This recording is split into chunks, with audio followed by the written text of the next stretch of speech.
Lundi, nous avons commencé à voir l'enseignement de comment les besoins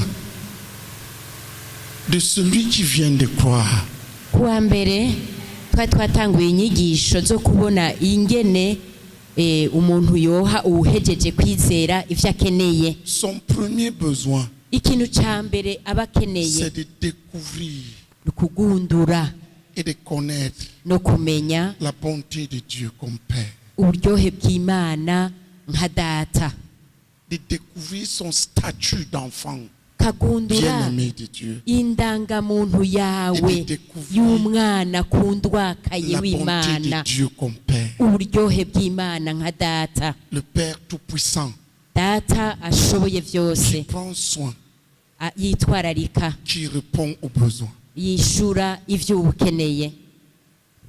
Quand quelqu'un a saisi ça, Iyo umuntu yamaze gucakira ivyo, a compris qui est Dieu pour lui, agatahura ico Imana qui irico lui-même il est en kuriwe, Dieu, wenyene ko ari mu Mana, plus quelqu'un comprend cela, uko umuntu abandanya atahura ivyo bintu, plus il ira loin.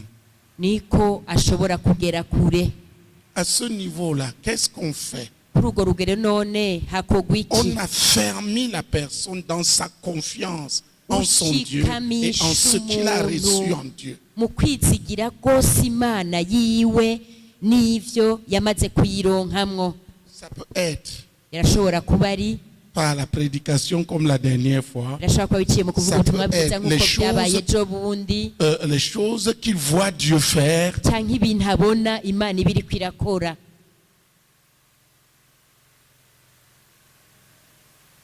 ces choses-là vont affermir le croyant Ivyo dans bintu la foi. vyose birashikamisha uwizeye Mais mu ce n'est pas kwizera tout, n'est-ce kwiwe. pas? Nous avons vu l'autre jour, Wa munsi à partir twabonye du uhereye verset de 1 Pierre 2, rwa murongo wo mu cete ca mbere ca Petero kigabane ca relisons le verset, kabiri, parce que c'est le verset là, c'est Reka sur cette base que nous dusubire enseignons. gusoma iyo murongo kuko ni kuri uwo mushinge nyene w'iyo murongo duheza tukigisha Les différentes étapes intambwe zitandukanye dans lesquelles je dois conduire le jeune converti izo ntegerezwa kurongoreramwo umuntu aba ahejeje se kwizera. trouvent en gros décrites dans ce verset. Ni nko kudondora uyo murongo wose, Les différentes étapes pour Ntabwo une croissance zitandukanye. harmonieuse. kugira ngo umuntu akure mu rutonde rumeze neza. Si je veux que la personne grandisse harmonieusement, Shaka ko umuntu akura mu rutonde rumeze neza, je dois le conduire dans ces choses. tegeza kumurongorera muri Comme ivyo ça. bintu vyose. Gutyo Par exemple, je peux prendre un jeune converti et immédiatement le forcer. akarero ndashobora Confesser gufata ses nk'umuntu péchés. ahejeje kwizera ngaca ndamuhatira buno nyene kwatura ivyaha vyiwe. S'il a un arrière-plan catholique, Afise rero nk'iyo akomotse avuye nko muri katolika, tu ne fais rien d'autre que ce que le prêtre nta kindi uba uriko faisait pour urakora lui. Et ça il n'y a aucune différence. atari ivyo padiri aba yaramukoresheje, kandi nta na kimwe ushobora kwizera kumuhindurira. Ce que nous faisons, ce n'est pas la confession des péchés Ivyo dukora que les twebwe prêtres ont enseigné. Non. ntitwatuze ivyaha kumwe padiri yiregesha ivyaha abantu. Il faut que la personne sache le salut qu'il a. Hakeneye ko umuntu gusa atahura agakiza C'est ça que j'ai yaronse. commencé à parler l'autre jour. Nivyo nivyo urya munsi nari On peut natanguye dire beaucoup de kubabwira. choses là-dessus. Kuko aho uhavugwamwo vyinshi, Mais nous n'en aurons pas beaucoup de temps, ce qui fait ariko que nta je passe mwanya à la mwinshi deuxième tuza étape. kubironkera, nico gituma nja guca nja kw'intambwe ya kabiri. J'espère Nizere ko que tu as été visité lundi. kuwa mbere wagendewe. Qui a appris quelque chose lundi? Ninde afise ikintu yigishijwe ku munsi wa mbere? Les gens ont déjà dit ce qu'ils ont appris. Abantu bashinze intaya y'ivyo Ils bari ont dit ce bize. qu'ils ont appris. Bien, c'est bien. Aho ni neza. Nous avions dit ceci. Twari Ah, twavuze gutya ica mbere, prenons 1 Pierre 2. mu cete ca mbere ca Petero ikigabane ca kabiri, C'est à partir du verset 1 jusqu'au verset twahereye 3. ku wa mbere Relisez-le. dushikana ku wa gatatu. Subire kandi musome. Nous essayerons de dégager les points essentiels. Turaza kugerageza gukuramwo ibintu bikuru bikuru muri uwo murongo.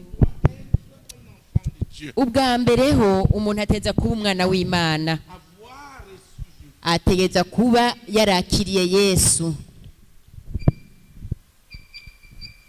Donc reconnaître qu'il est un enfant de Dieu. akemera ko ari umwana w'Imana. Ça, c'est une chose. Ico ni ikintu kimwe. Mais on peut avoir Jésus sans savoir Ariko urashobora kuba warakiriye Yesu ntumenye, combien ce Jésus est bon. ntumenye gushika hehe uwo Yesu aryoshe. Deux, Bwa kabiri, il doit découvrir combien Jésus est bon. ategerezwa gukundura uburyohe bwa Yesu.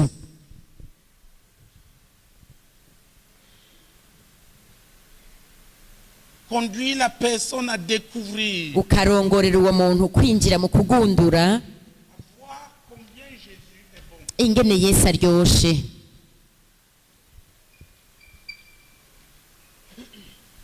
Nous avons dit à goûter. Si nous prenons le verset, Reka dufate ingene umurongo uvuga ni kumviriza ko, Jésus est bon. kumviriza ko ingene Yesu aryoshe.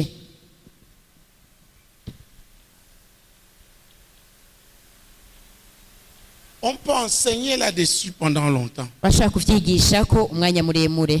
Le déséquilibre des croyants vient de ce que, soit ceci, la personne n'a pas véritablement reçu Jésus. Uguhungabana C'est ça qui fait les faux kw'abera croyants. kurashobora kuva ngaho ko umuntu atakiriye vy'ukuri Yesu. Soit il a reçu Jésus et il ne sait pas. Arashobora kuba yakiriye Il Yesu ariko continue à vivre sous la ntamenye, crainte.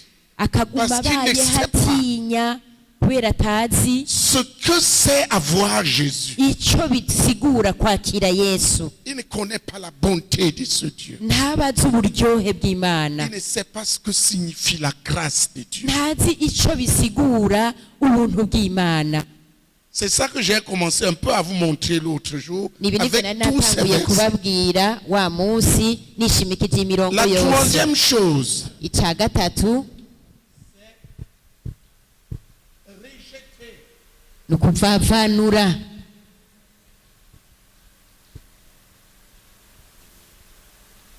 tout ce qui est du diable, ivya wa mugwanizi vyose.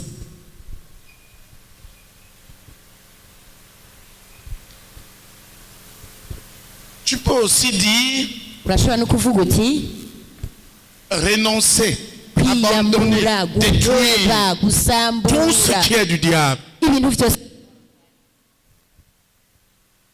Une fois que la personne est affermie dans la foi en Jésus, Umuntu amaze Toi. gushikama mu kwizera Yesu il sait abazi que Dieu l'aime tout simplement ko Imana imukunda gusa,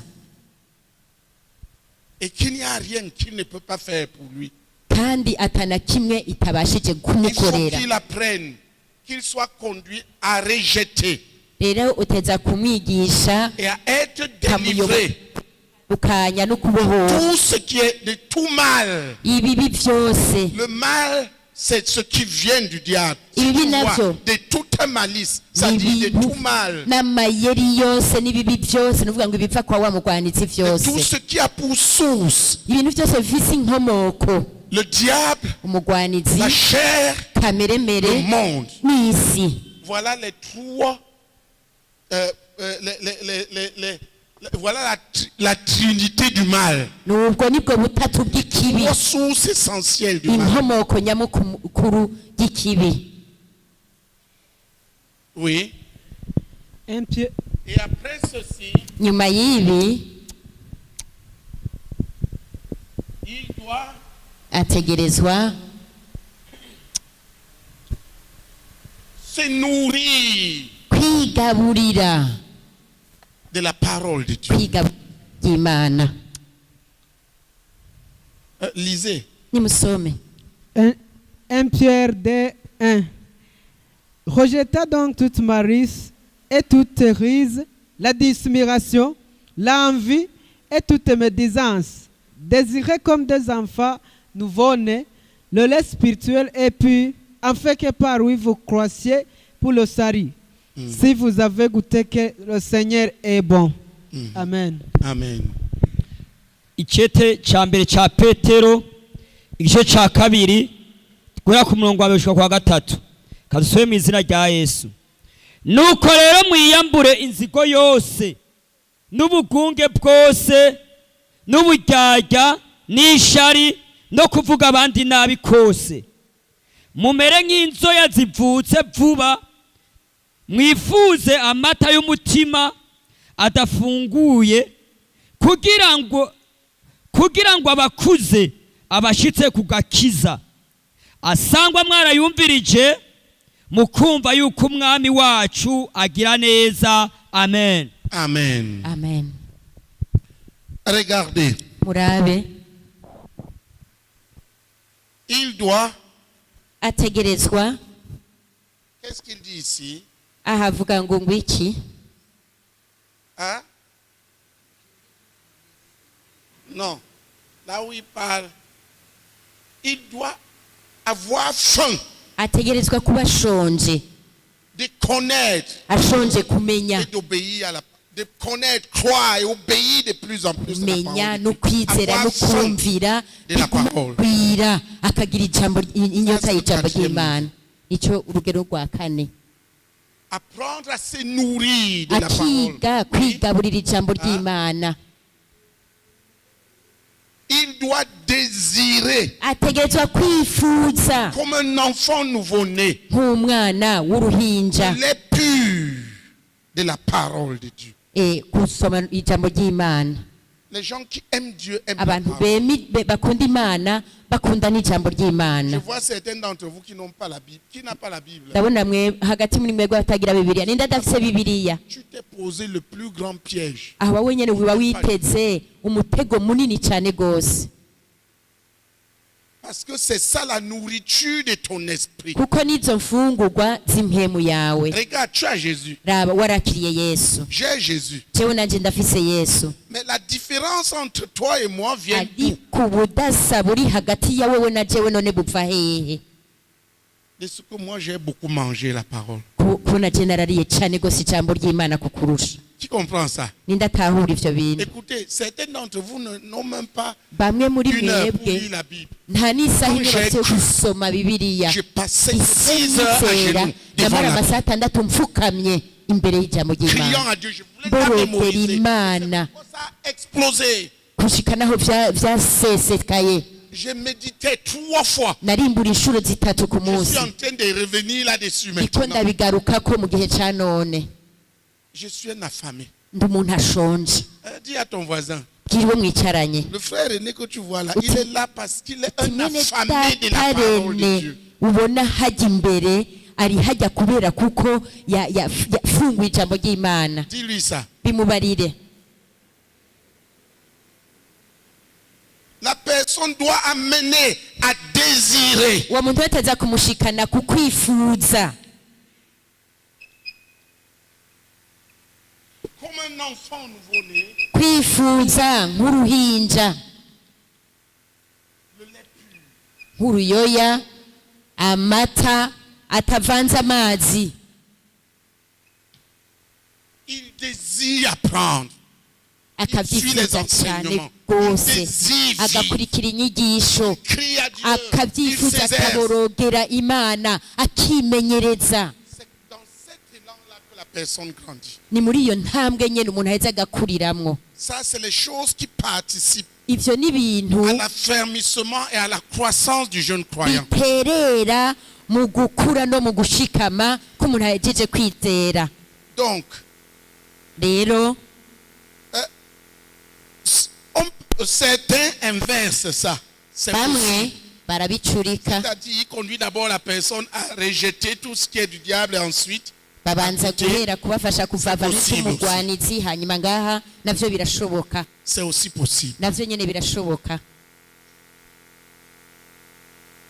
Mais quand tu regardes bien, Ariko uvyihweje quand tu prends neza, Hébreux 6, fashe mu Baheburayo ikigwani ca gatandatu, je parle ici aha aux ndiko gens convertis mvuga et aux gens qui mbwira sont censés les abahejeje suivre. kwizera n'abari bategekanijwe nk'abo bakurikira. Il te donne les fondements élémentaires de la Aha foi. ariko aguha imfatiro ngendegwako.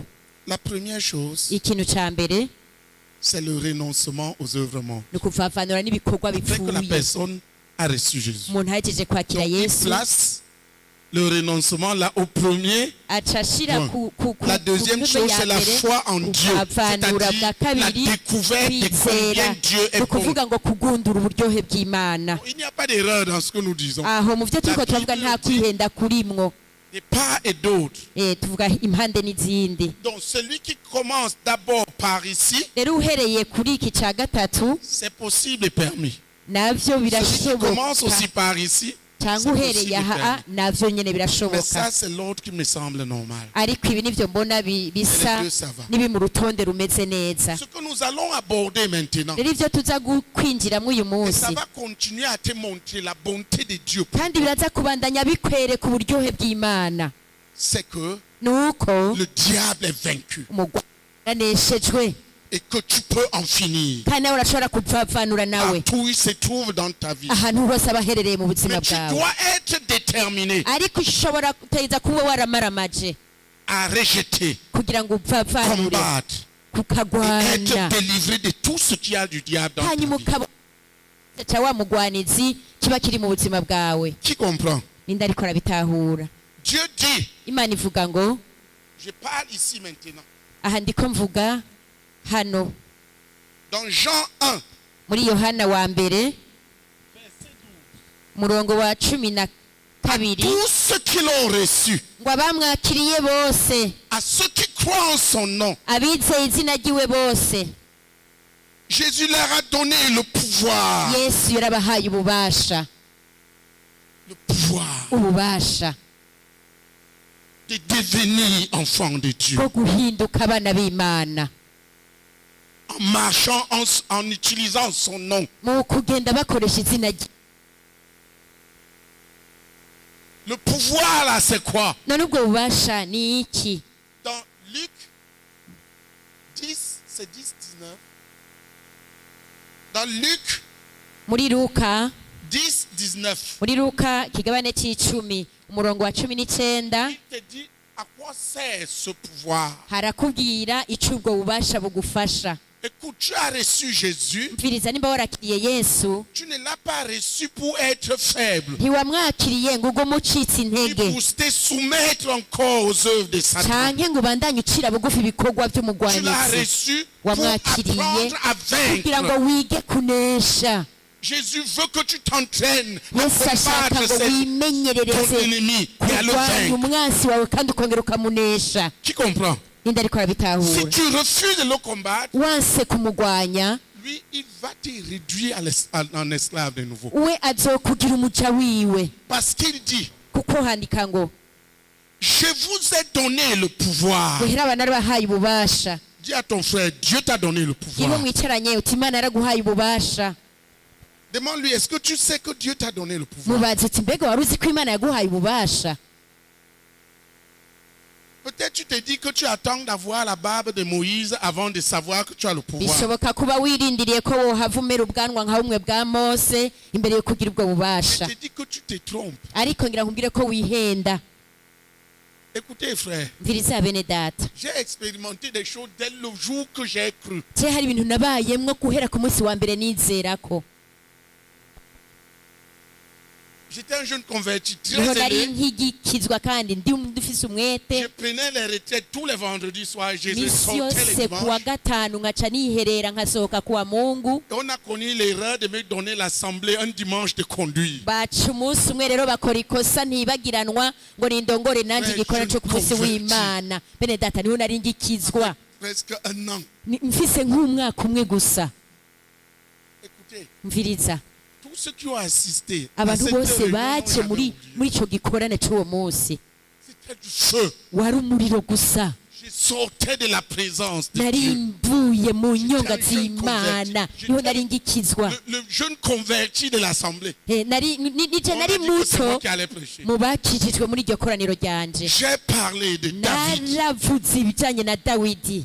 Les gens étaient saisis. abantu baracakigwa. Et pendant que je parlais, la main d'une sœur a commencé à sauter comme ça. iko C'était un ndavuga démon. ukuboko k'umukenyezi umwe kuguma gusimbagurika gutya. C'est la première fois que les démons se manifestaient. bwari dans notre ubwa mbere assemblée comme ça. abadayimoni Applaudissons pour bigaragaza Jésus. muri iyo koraniro. komera amashyi Et umwami Yesu. c'était à travers un jeune converti. bene data biciye mu muntu yagejeje kwizera vuba gusa. Donc Jésus là, rero uwo Yesu mwumva Il ne regarde pas ta barbe de Moïse. ntabanza kuraba bwa bwanwa bwawe bwa mose Ce n'est pas l'ancienneté qui compte. ntabwo ari uburambe mu myaka ufetse mu gakiza Qui comprend un peu? ninde ariko La arabitahura main a commencé à sauter. kwa kuboko k'uwo mukenyezi tutangura gusimba Les démons ont commencé à se manifester. abadayimoni batangura kwigaragaza Juste jeune et fou de Dieu. je gusa nari umuntu muto w'umusazi mu mana Pourquoi? kubera iki Parce que dès le jour que tu as reçu Jésus, kubera uhereye ujya munsi nyene wakiriye il t'a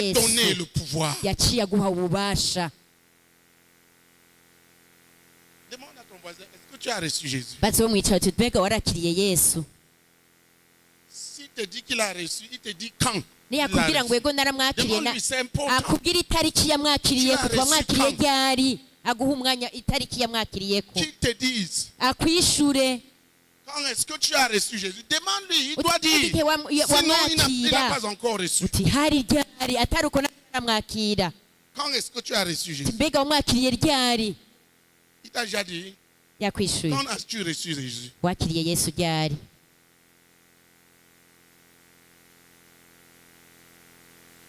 Parce qu'il y a des gens qui disent, j'ai été arandomine baptisé. ati hariho haraca kwishura ngo jewe narabatijwe Zero. ndakomezwa Quand est-ce que Jésus est entré dans wapi ton cœur? ubaza uti ni ryari yesu yinjiye mu mutima Très wawe important. ivyo nivyo bifise ikimazi Alléluia. amen À partir du moment que tu sais uhereye uwo munsi que uba tu uti sais, neza que tu uti sais uti que tu as ndazi Jésus, kandi ndazi ko nakiriye yesu tu dois savoir que tu as le pouvoir. tegerezwa kumenya rero ko wakiriye n'ubwo Parce que bubasha dans Jean 12, kuko muri Jean yohana 1, muri yohana wa mbere verset 12, murongo wa 12 il te dit akubwira à ngo tous ceux qui l'ont reçu, wabamwakiriye bose lisez-le. subire kandi mu Il bisome faut que tu saches ça. birakwiye ko nawe ivyo ubimenya Écoute, umviriza ne marche plus devant le diable comme ça. abantu bajya imbere ya satani bakibunda ngo yo C'est toi qui as le pouvoir désormais. ahubwo ni ufise ububasha uhereye ubu Dis à ton voisin, bwira uwo mon ami, mwicaranye tumugenzi c'est toi qui as désormais le pouvoir sur uti Satan. uhereye ubu niwe ufise ububasha kuri uwo mugwanizi C'est lui qui doit te fuir. uti niwe ategereza Ce n'est kuguhunga plus toi qui dois le craindre. nawe niwe ateza kugutinya Qui comprend ça? nindabitahura Ne tremble plus. ntusubire kujukumira Parce que si tu trembles, kuko ujugumiye Dieu te fera trembler. imana izokujugumiza Tu te laisseras trembler parce que tu n'as pas cru en lui. kuko ntuzoba wayizeye izokure Il avait kujugumira dit à Jérémie, yarabibwiye yeremiya ne tremble pas devant eux, ati ntutujugumire imbere yabo de peur que je te fasse trembler. ati ku buryo nanjye nohava ndakujugumiza Il y a plusieurs d'entre nous qui tremblent devant les... hariho abantu benshi bajugumira imbere y'abarotsi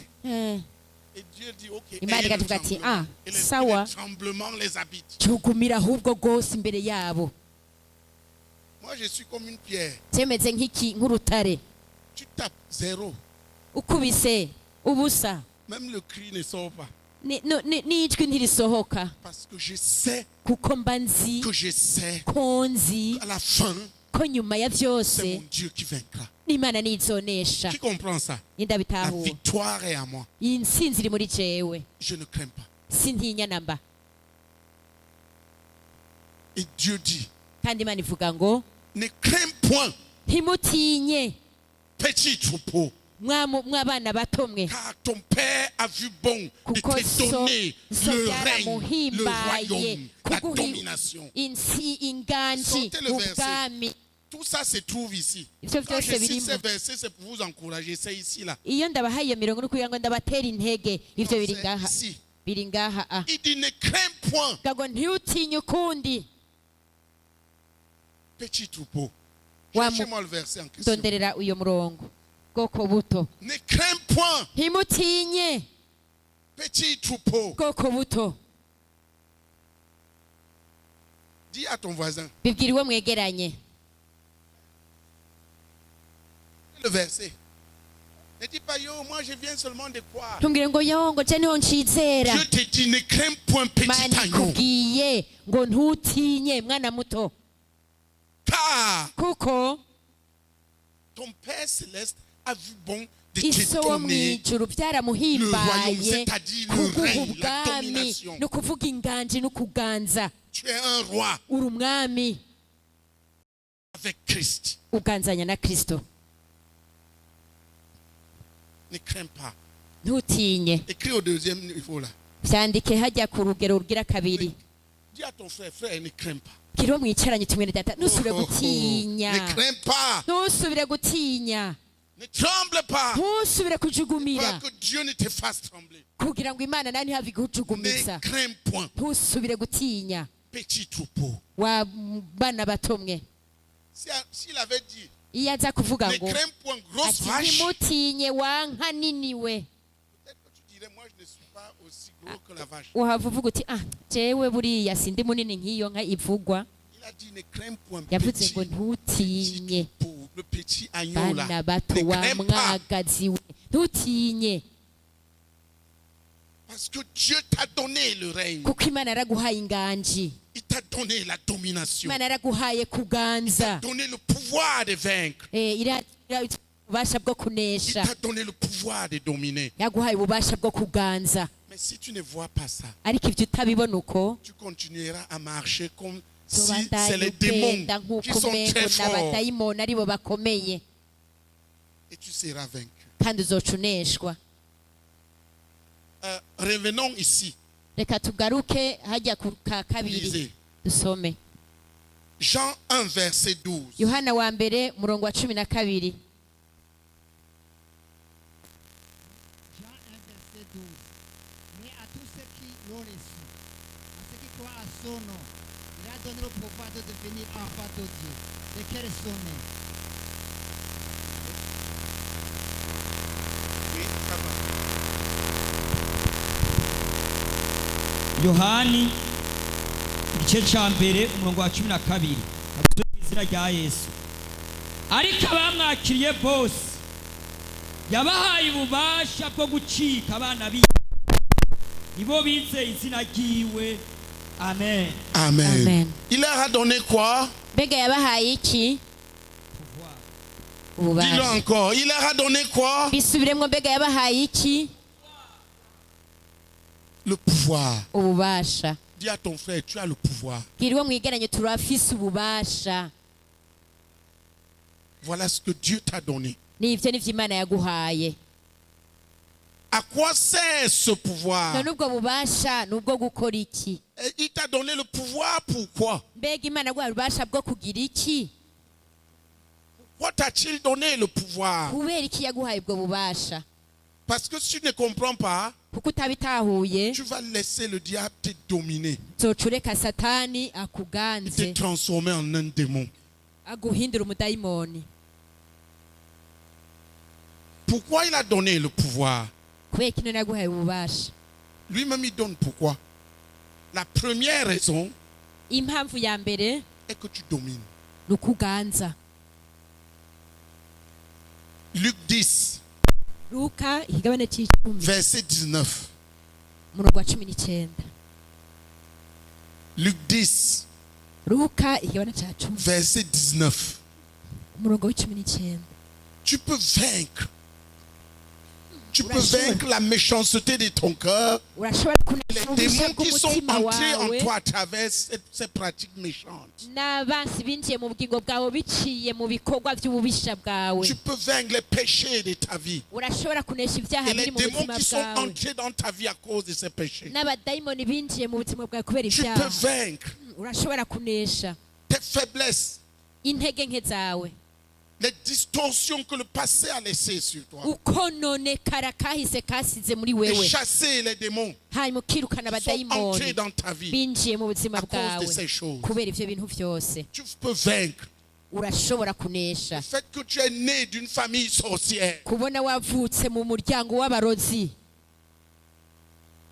et détruire les liens de la sorcellerie et hanyuma être ugaca libre. usangangura izo ngoyi. Tu peux vaincre. Urashobora kunesha.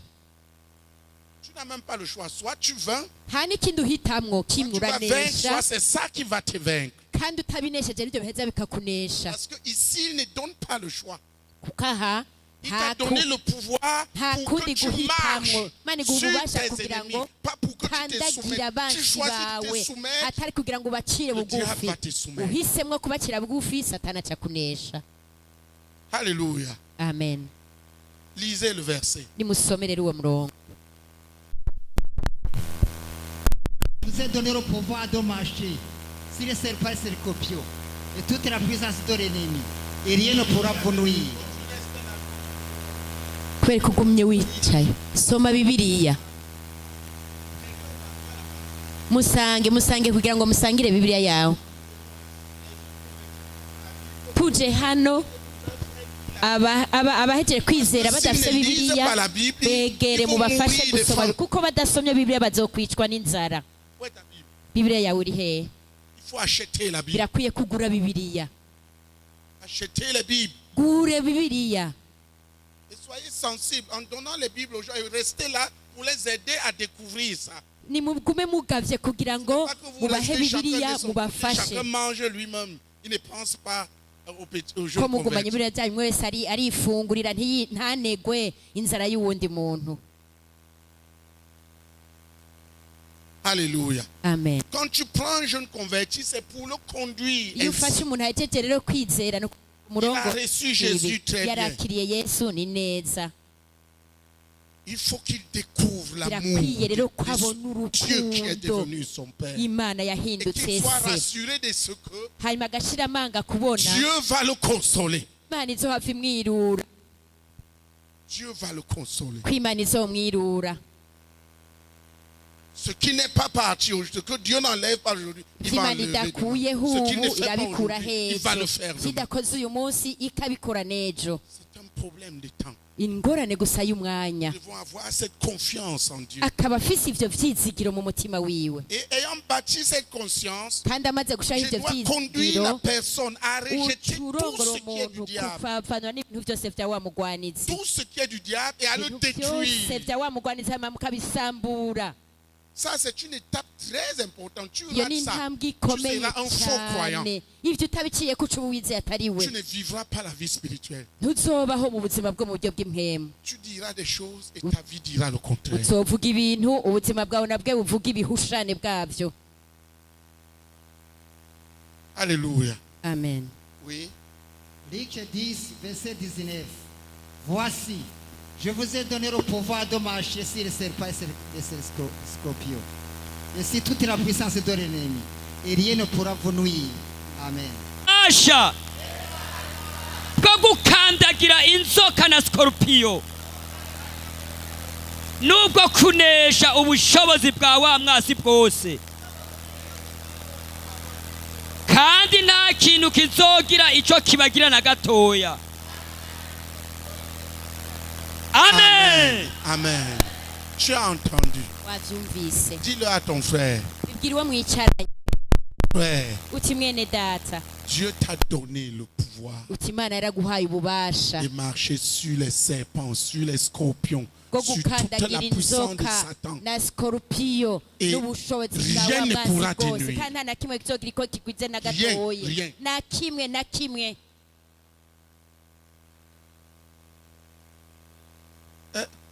Qui saisit les vérités qu'il y a là-dedans? Ninde acakiye rero ukuri kuri muri uwo murongo. Dieu ne va pas te donner le pouvoir, il t'a déjà donné le pouvoir. Imana ivyo ngo izoguha ububasha, Imana yaramaze kuguha Le ububasha. jour que tu as reçu Jésus, Urya munsi nyene wakira Jésus t'a donné le Yesu, pouvoir. Yesu yaciye aguha dis ça à ton ububasha. voisin. Bibwira Dieu uwo ne va pas te mwicaranye. donner le pouvoir, Utorera il Imana t'a nti- déjà donné le pouvoir. Uterega Imana ntizoguha ububasha, yaramaze kuguha ububasha. Donc ne cherche pas le pouvoir dehors.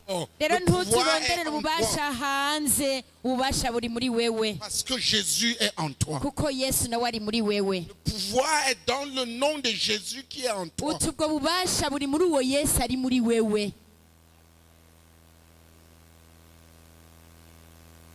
Qui comprend? Ninde Ce abitahura? que tu dois apprendre maintenant, Ivyo rero utegereza kwiga ubu c'est savoir que ce pouvoir est là ni ukumenya ko ubwo bubasha buri pour aho, que tu ne te soumettes plus à kugira une seule œuvre de ntusubire Satan, gucira bugufi igikorwa na kimwe ca wa mugwanizi, mais que tu domines ariko uganze toute œuvre de Satan. igikorwa cose ca wa mugwanizi. Alléluia. Amen. Alléluia. Amen. Écoute bien ce que j'ai dit. Umvirize neza ko Ce ndavuga. pouvoir n'était pas donné pour dormir avec. Ubwo bubasha ntiwabuhawe kugira ngo ugende kubusinzirana. Et regardez, pourquoi on donne le pouvoir? kubera iki none hatanzwe ububasha?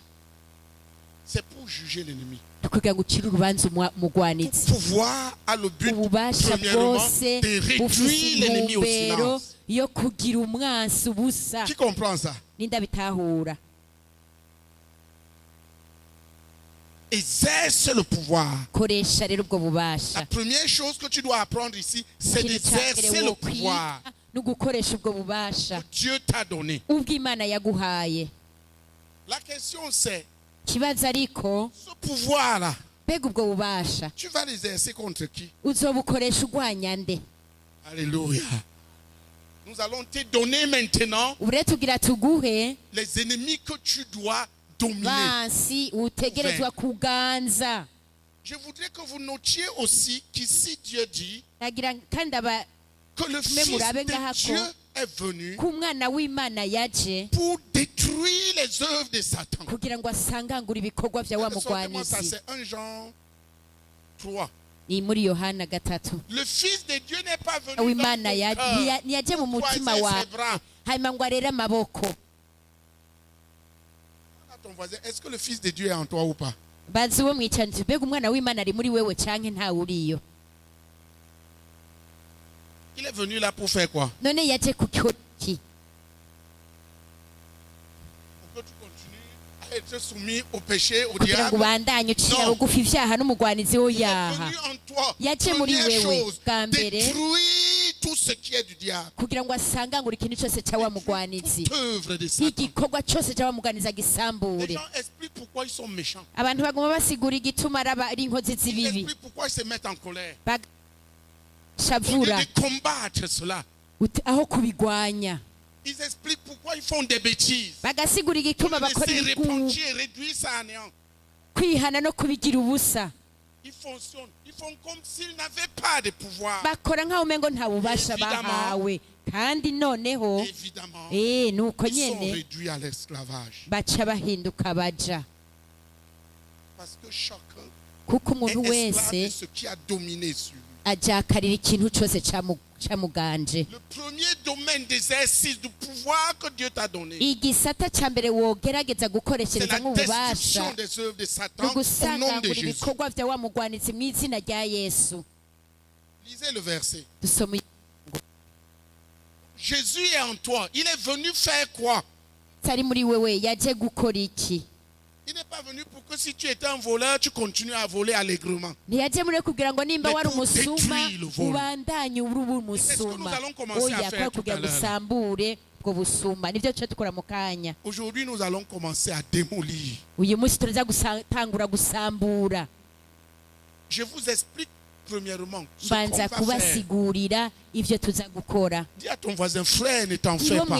uwo mwegeranye uti mwene data ntugire ikibazo. N'importe où le diable se trouve dans ta vie. utaho satani hose azoba aherereye mu buzima Sois bwawe, seulement engagé à le détruire. wewe gusa uze kuba wamara Au nom make de Jésus, nous allons le kumusambura mu détruire. izina rya Yesu Kristo. Mais si tu te soumets, ariko niwamucira tu bugufi deviens esclave. uza guhinduka umuja Il n'y wiwe aura rien à faire. Tu kandi vas aller ntacyo en enfer. uzogishoboye Parce que tu as le pouvoir. kuko warahawe ububasha. Dieu veut que tu exerces ce pouvoir. Imana ishaka ngo ukoreshe ubwo bubasha. Amen. Amen. Lisez. 1 Jean 3, 8. Celui qui pêche est du diable. Oui. 1 Jean 3, verset 8. Écoutez bien. mwumvirize Tu neza. vois déjà les œuvres essentielles du diable, dans la base des œuvres essentielles du diable dans la vie de l'homme, c'est les péchés. ibikorwa nyamukuru by'umugwanizi Celui mu qui buzima pêche bwawe ni ibyaha. ukora Se ibyaha met du côté wese du diable. ni ukuvuga ngo ni wa mugwanizi. Celui qui pêche est du diable. Car le diable pêche dès le commencement. Le Fils de Dieu a apparu en fait de détruire les œuvres du diable. Amen. Amen. Amen. icete ca mbere ca Yohana cya gatatu umurongo w'umunani, kadusuye mu izina rya Yesu. ukora ibyaha ni wa mugwanizi, kuko uhereye ubwa mbere na mbere uwo mugwanizi yamye akora ibyaha. icyatumye umwana w'Imana ahishurwa ngiki, ni ukugira ngo asangangure ibikorwa by'umugwanizi. Amen. Amen. Je veux Amen. que tu lises seulement cette partie-là Shaka 3 usome fois avec eux. usome ako Le gace Fils gusa de Dieu est inshuro apparu gatatu musoma hamwe nabo pour détruire les œuvres. kuko umwana w'Imana yaje kugira ngo asambure ibikorwa bya wa mugwanizi. Icyatumye umwana w'Imana ahishurwa, barasubiremo, icyatumye umwana w'Imana ahishurwa ngiki. Icyatumye umwana w'Imana ahishurwa ngiki. Ni ukugira ngo asangangure ibikorwa by'umugwanizi.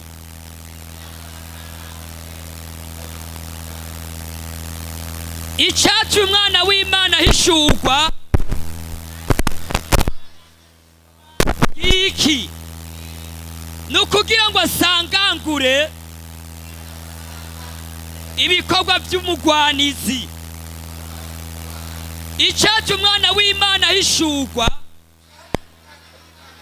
iki, ni ukugira ngo asangangure ibikorwa by'umugwanizi. Amen. Amen. Demande à ton voisin. Bati bo mwegeranye, Le Fils de Dieu est venu dans ta vie pour faire quoi? ati mbega umwana w'Imana yaje muri wewe kugira ngo akore iki? Qu'ils te disent pourquoi il Kandi est venu. akwishure. Premièrement, pour détruire toutes les œuvres du diable. Bwa mbere kugira ngo asambure ibikorwa byose bya wa mugwanizi. Non, lève-toi, va le demander à quelqu'un d'autre qu'il te réponde. Parce qu'il faut que les Haguruka gens ugende confondent kubibaza umuntu les kandi réalités. akwishure Si kuko tu abantu ne crois bitiranije ibintu. que ce que le diable a laissé en toi peut Utabona être détruit, iby'umugwanizi nous ne yashyize mu pourrons rien buzima bwawe faire. ngo Il bisambuke, faut que tu crois nta kindi que nous avons twokora. le pouvoir de détruire ces Birakwiye œuvres. kubyizera kuko twarahawe ububasha bwo kubisambura. Il pose la question, il te répond. Il te pose aussi la question, tu réponds. Umubaze akwishure nawe akubaze kandi umwishure. Alléluia. Amen. Si tu as fini, tu t'assieds. Wahejeje icuza wicare. Donc ne crains pas. Rero ntusubire gutinya, Le pouvoir est à toi. ububasha n'ubwawe Il est en toi, buri muri wewe, en Jésus-Christ. muri Yesu Kristo. Mw'icyatuma umwana w'Imana ahishurwa Niki. ngiki, icyatumye umwana w'Imana ahishurwa niki? Répondez. Ishura.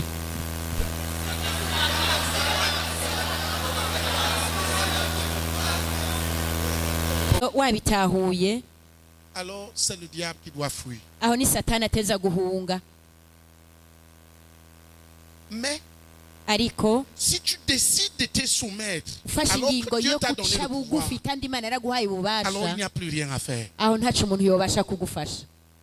Le péché, Icyaha, la base de toutes les œuvres de Satan, c'est le urufatiro péché. rw'ibikorwa byose bya wa muganisi ni Vous icyaha. pouvez le lire au début de ces versets. Murashobora kubisoma mu ntango y'iyo Celui qui mirongo. pêche Gukora est du ibyaha diable. byose ni uwa wa mugwanizi. Quand tu acceptes qu'un péché te redomine, Iyo tu te wemeye ko soumets à icyaha nouveau à Satan, kikuganza wamaze alors que gucira Dieu bugufi t'a donné le umugwanizi, pouvoir. aho kandi Imana yaraguhaye ububasha. Donc la première des œuvres que je dois traiter, Rero kimwe muri bikorwa by'umugwanizi ntegereza gukorerako c'est quoi? ni iki? C'est le péché. Ni ibyaha. Les péchés. Ibyaha. Effacez le tableau là. Nimuhanagure ikibaho. Nous sommes en train de traiter les œuvres de Satan. Aha turiko dukora ku bikorwa bya wa mugwanizi. Les premières des œuvres de Satan que tu dois Ibikorwa traiter, vya mbere muri ibi bya wa mugwanizi ni C'est les ibyaha. péchés. Ni et ibyaha. celui qui traite les péchés peut traiter toutes les autres œuvres du diable. Kandi Parce que wakoze les ku byaha maladies n'ibindi sont les bikorwa bya aiguillons muganga bashobora du péché. kubikorako, ingwara Ce sont des conséquences du péché. ko ni ingaruka mbi z'ibyaha. Les démons. Abadayimoni, Les malédictions. pfumo, Tout ça Ibyo est byose entré à travers le péché. biba byinjiye biciye mu byaha. Amen. Amen. Alléluia. Amen. Donc, Rero les péchés. ibyaha Pour avoir un peu une vie globale de ce que le péché est. kugira ngo ubone muri rusangi icyo ari cyo icyaha. Prenez Galates 5, raba mu bagaratiya ikigabane cya 5 guhera ku murongo wa 19 gushika ku 21. Qu'est-ce que c'est les péchés? Mbega ibyaha none ni iki? Les péchés, c'est les œuvres de notre propre nature. Parce que notre ibyaha nature ibikorwa bya est kamere diabolique. kacu kamere Cette kacu gafite nature ibikorwa a été soumise à Satan. kuko kaciriye bugufi satani. Tous ceux qui aiment obéir à eux-mêmes ne abantu peuvent pas bose sortir du péché. biyumvira biyubaha nature-là ntibashobora Elle rebelle Aha. contre Dieu. kuko Elle babagarariza produit imana les péchés. Elle produit les péchés.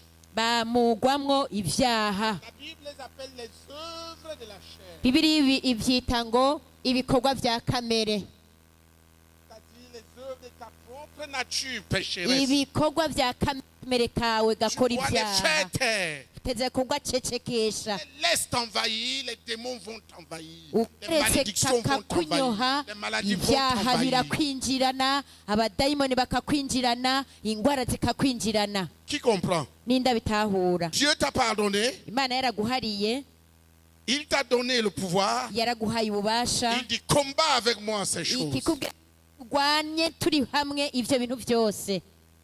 Pour comprendre ces versets, Kugira ngo utahure iyi mirongo, Dieu les a classés d'une manière. Imana yabitondetse mu Ce buryo verset. Vous allez lire la liste. muraza kubona urutonde rwavyo. Dieu place premièrement Ubwa mbere na mbere Imana ishyiraho les péchés ibyaha sexuels. ibyaha by'igitsina,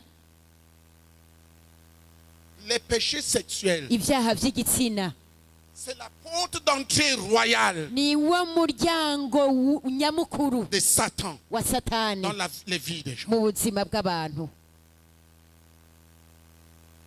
Qui se rend compte Ninde amaze kubona ko que les enfants sont normaux jusqu'à ce qu'ils ko abana atteignent baguma l'âge de bameze puberté. neza gushika bageze mu buyabaga? Qui se rend compte de ça? Ninde amaze kubibona? Et ça commence à détraquer Bigaca bitangura kuparangana parce qu'ils ont atteint l'âge de puberté. kuko bamaze kwinjira mu myaka y'ubuyabaga. Leurs hormones sexuelles Ni ukuvuga ngo commencent à agir. hariho ibihimba byabo by'ibitsina bikora. Chaque fois Igihe cyose que le diable a voulu détruire un peuple, uwo mugwanizi yashatse gusambura ihanga, il a conduit ce peuple dans les péchés sexuels. yarongoreye iryo hanga mu byaha by'igitsina Pour que Sodome soit détruit, kugira Sodome a Sodomu été nawe conduit à asamburwe. pratiquer des Sodome péchés yinjijwe mu sexuels gukora innommables. ibyaha by'igitsina bimwe bitagira uko byovugwa. Donc quand il cite ces péchés-là, il cite Rero iriko c'est les démons. iradondora ibyo byaha byose n'abadayimoni. Chacun de ces péchés Kimwe est muri ibyo un byaha groupe de démons. byose Un ni groupe de nk'umugwi démons derrière. w'abadayimoni bafise abadayimoni inyuma yacu. Lisez. Ni mu bisome.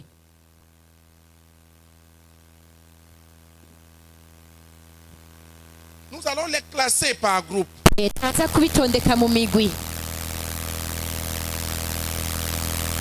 Et check hanyuma tubikorereko. le péché Icyaha et les démons qui sont derrière. n'abadayimoni bari inyuma y'icyo cyaha, Et les maladies et les malédictions n'indwara qui sont derrière. n'imipfumo ibiri inyuma y'icyo cyaha. Qui comprend ça? Ninda bitahura. Comme je dis comme ça, c'est très Nk'ubu facile ndiko ainsi. ndavuga aha biracoroshe. Permettez que je vous dise quelque Nyemerera chose. ndababwira Je ne ikintu. suis pas un adepte de la prédication des démons. Sindi umuyoboke wo kuvuga ubutumwa bwerekeye abadayimoni. J'ai appris une chose. Ninzi ikintu kimwe. Jésus n'a pas beaucoup parlé sur les démons. Il a Yesu chassé les démons. ntiyakunze kuvuga ku badayimoni ahubwo Il y en yarabasangangura. a qui se spécialisent à Hari expliquer. abandi bigira abahinga mu gusigura, C'est sciemment kandi ni nkana que je ne m'étends pas là-dessus. ni nkana ntuma ntabitebako. Qui comprend? Ninda bitahura. Mais nous avons demandé plutôt à Dieu le Ariko pouvoir, twarasabye Imana l'onction de ububasha l'onction pour les expulser en masse. n'amavuta yo kuzihinda kandi zigwiriye.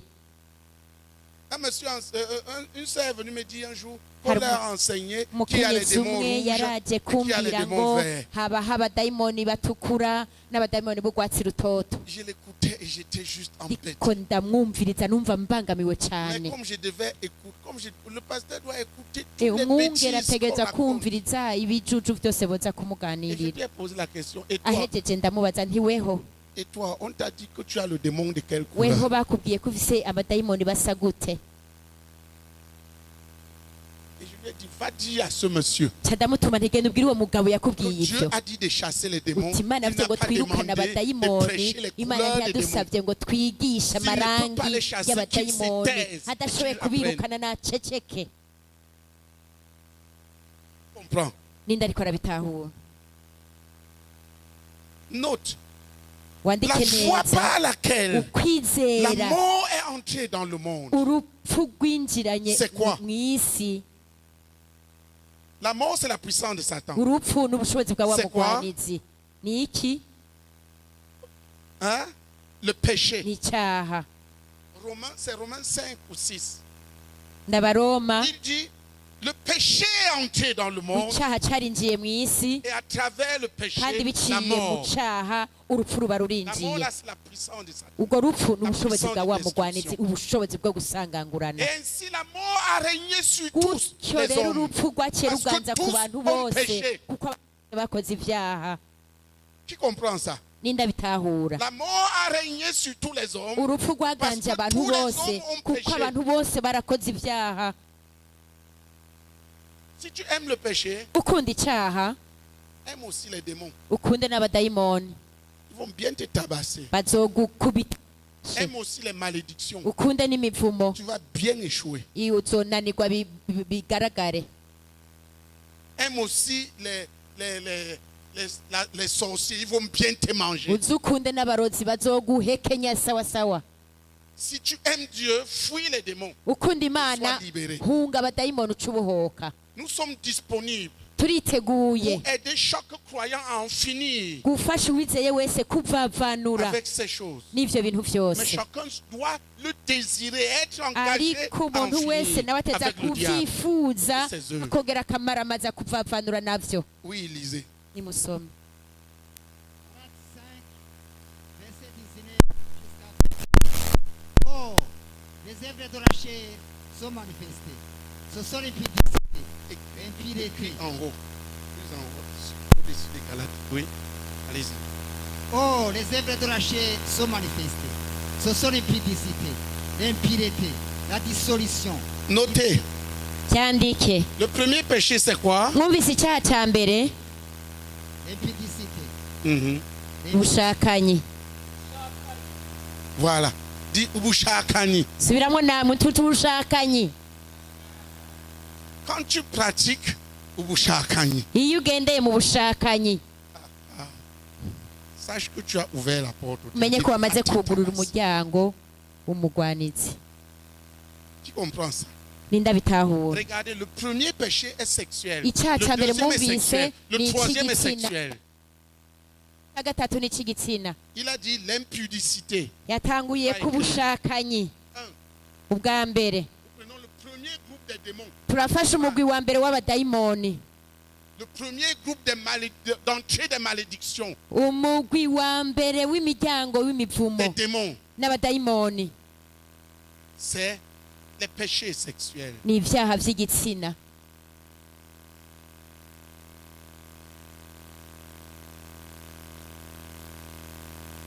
Je voudrais dire ndashaka que mvuge Dieu nous vienne au secours. Tous aujourd'hui regardent, sont sur Internet. imana itadutabaye Le diable a décidé de ibintu maudire byose l'humanité. mubona ku mbuga ngurukanabumenyi ibintu byose ashaka satana akoresha gusambura abantu Vous abicishaho savez comment? murazi ingene abigenza Vous savez comment? murazi ingene abigenza En publiant des scènes d'impudicité. mu kwamamaza amasanamu y'ubushakanyi Des scènes où on n'ubuhumane voit la nudité des autres. ibaze abantu bakabona ubusa bw'abandi C'est la malédiction. uwo ni umupfumo La Bible dit, maudit soit ivuga ngo quiconque voit la aravumwe nudité. umuntu wese abona Quand tu regardes la nudité, ubwambure tu es sous tu te mets sous malédiction. wabonye ubwambure bw'umuntu waba amaze kwinjira munsi y'umuvumo. Tous ces films pornographiques, même les films normaux, je me ya suis rendu compte. mareresi yose Tu abambaye peux regarder amenya un film normal qui est même instructif, mais on n'amareresi l'a introduit quelque part. n'amareresi waza ngo yokwigisha Une scène. umuntu haragera ahantu bagacishamo Tu ikintu vas te souiller. kiza kukwanduza. Tu comprends? N'indabitahura Parce qu'ils vont maudire cette génération. Le ashaka ngo diable est ururunganwe engagé rwe à maudire ruvumwe cette génération. anashaka ngo ururunganwe rwose rwe ruvumwe. Il les pousse de tout son aide. arabasunika n'inkomezi Dans les ziwe péchés zose sexuels. abasunikira mu byaha by'ibitsina. Quand le diable détruit un peuple, iyo umugwanizi ashaka il les gusambura pousse de ihanga manière effrénée dans les péchés sexuels. abasunikira mu buryo butangaje mu byaha by'ibitsina. Nous avons affaire aujourd'hui à une génération d'enfants qui dorment uyu devant munsi dufise l'impudicité, urunganwe devant les rw'abana scènes impudiques. baryama imbere y'amasanamu y'ubuhumane n'ubushakanyi Et ils se maudissent. bonyine ubwabo bakivuma.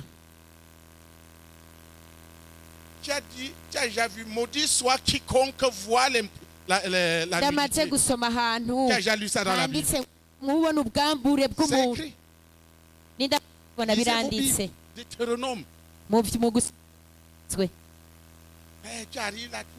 ariko urashika ugafyura amaso ugatunura amaso kugira ubone neza Maudit. uravumwe.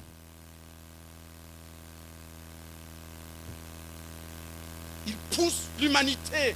Asu- Une sexualité débridée. Viens la détruire. asunikira abantu bose mu guhuza ibitsina bimwe bitagira uko Les vyovugwa. premiers péchés. Et Ibyaha vya mbere, le premier envahissement, la première voie d'envahissement des démons. inzira ya mbere yo C'est le kwinjira domaine kw'abadayimoni ni igisata c'ibitsina.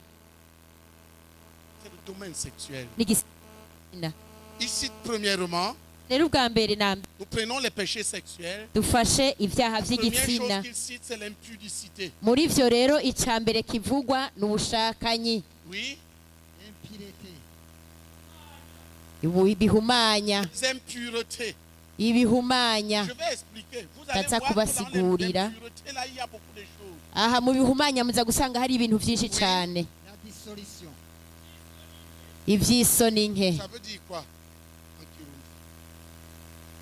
Oui, les pratiques sexuelles honteuses, ibintu byo guhuza ibitsina biteye isoni, les prostitutions, guhuza ibitsina n'ababisangiye, ubuhumbu, les pratiques sexuelles honteuses, guhuza ibitsina mu buryo buteye isoni, scandaleuses. bitetereza. Qui comprend? N'indabitaho Quand il parle des impuretés, manya il parle des pratiques sexuelles hors la loi. aha ni ukuvuga ngo haba hari uguhuza Par ibitsina exemple, bitemewe n'amategeko. le sexe oral. Ibaze nko guhuza igitsina mu kanwa. Je ne sais pas. Où est-ce que les humains ont pris ça? Je sinzi abantu iyo bavyigiye. Aujourd'hui, tu vois les gens qui se suivent la bouche. Ubona abantu banunuza n'iminwa ngo Écoute, est-ce que demande à ton voisin, est-ce que la bouche est le bonbon? bazi uwo mwicaranye uti mbega uwo munwa wawe ni bombo, D'où ça vient? mbega biva hehe ivyo bintu? Est-ce que vous posez la question d'où ça vient? Muribaza ikibazo mbega bati ibi bintu vyazananye hehe? En sorte que toi qui ne fais pas ce qu'ils appellent, les jeunes gens là, le chi-langue, c'est toi qui es le villageois. Ku buryo udakoze ivyo bintu abo bakiri bato bita vyo gukwegana indimi umenga uri umwenegihugu wo hasi. Oui, je suis le villageois Ndavyemeye ndi umwenegihugu de Jésus. ariko wa Yesu. Dis à ton voisin, le frère aîné est le villageois de Jésus. Bwira uwo mwicaranye uti uyo mwene data ubona imbere yawe Rene ni umwenegihugu wa nyuma wa Yesu ariko.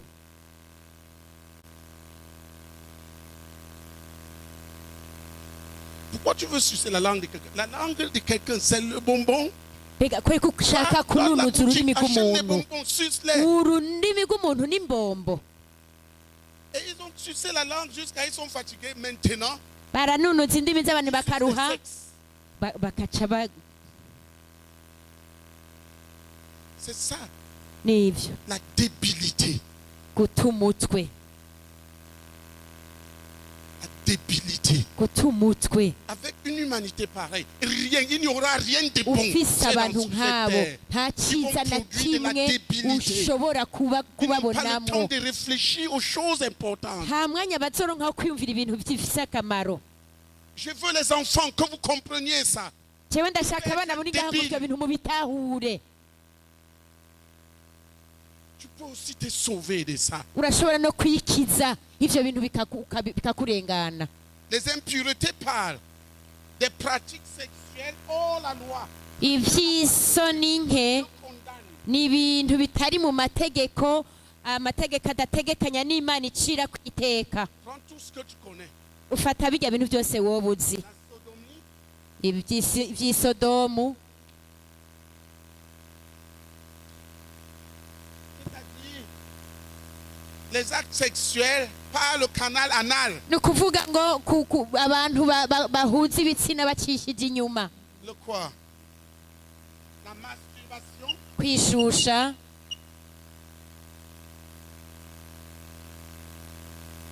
le quoi encore? L'insecte, guhuza ibitsina mu muryango ibizira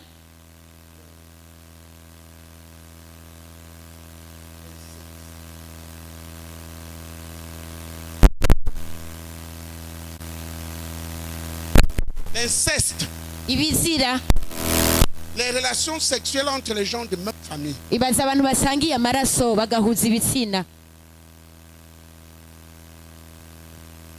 Les animosités. Ubu- Enfin, non. On appelle- Les pratiques sexuelles avec les animaux. guhuza ibitsina n'ibikoko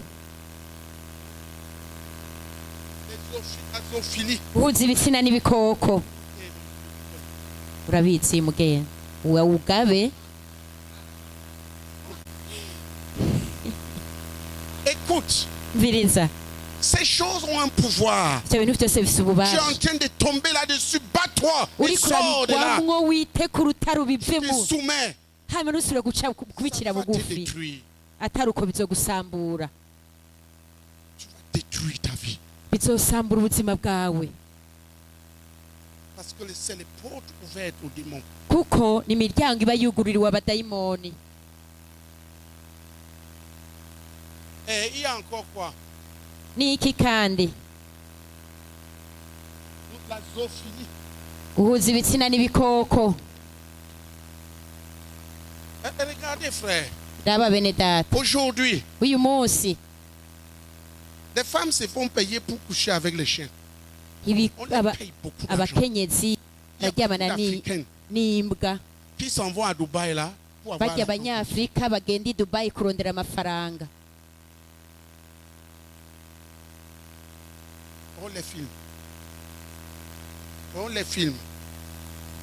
On les filme. baba bafise amareresi Et demain, toi, tu prends ça, tu mets ça là. nawe ugaca ufata iyo Ta femme. reresi ugafata uyo muntu ejo ukamushyira mu nzu ngo Et un jour, vous arrivez à l'église, le chien umunsi se met à crier. umwe mugashika mu ishengero y'ambwa Tu dis, mais où sont le chien ici?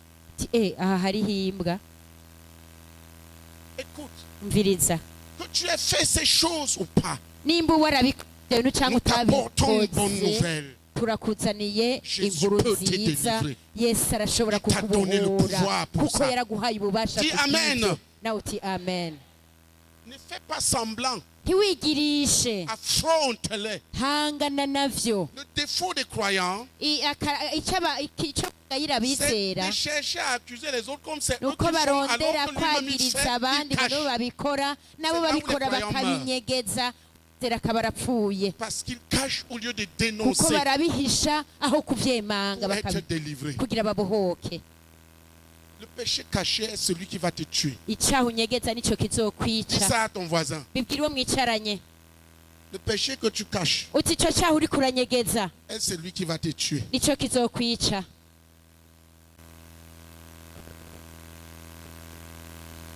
tu as eu des relations sexuelles avec les animaux, confesse et sois délivré. nimba warigeze kuryamana n'ibikoko byatureha mu bo J'ai peur qu'on entende, ku on buryo voit tutazohava la vache umunsi umwe twumva maugréer dans ta vie. kumva inka iri kwirabira mu buzima bwawe kumba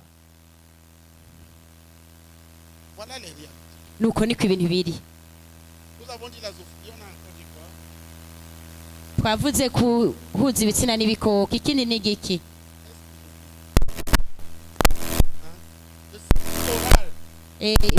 byo gucisha mu kanwa Et ne dis pas que ça ne peut pas t'arriver. kandi uvuge ngo jewe ibyo ntibyonshikira Écoute, certaines personnes ont été conditionnées comme moi.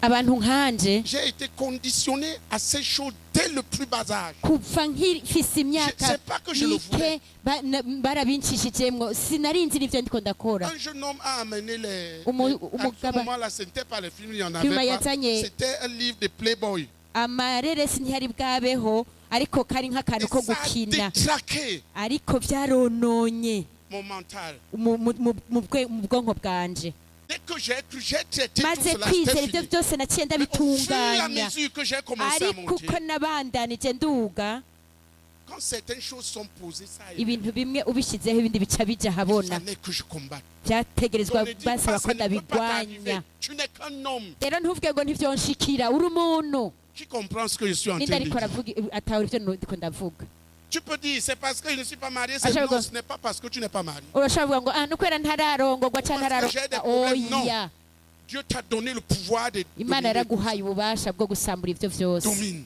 biganze Dis à ton frère, Dieu t'a donné le pouvoir de dominer. kiri uwo Domine. mwicanyi uti imana yaraguhaye ububasha bwo kuganza Combat ça. ganza rero gwanya ibyo bintu Ne laisse byose pas ça rester. ntubireke ngo bigumaho Lève-toi et combat au nom de Jésus. haguruka ubigwanye mu izina rya yesu Le problème n'est pas que tu tombes. Le problème est que tu ne combattes pas pour en ingorane si uko sortir. wogwa ni ingorane uko Que tu laisses ça utagwana là. ngo ubivemwo ukabigumiza ngaho La pédophilie,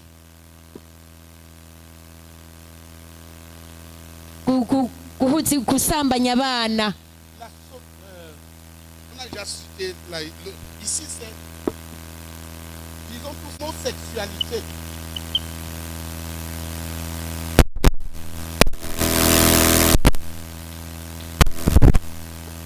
L'homosexualité.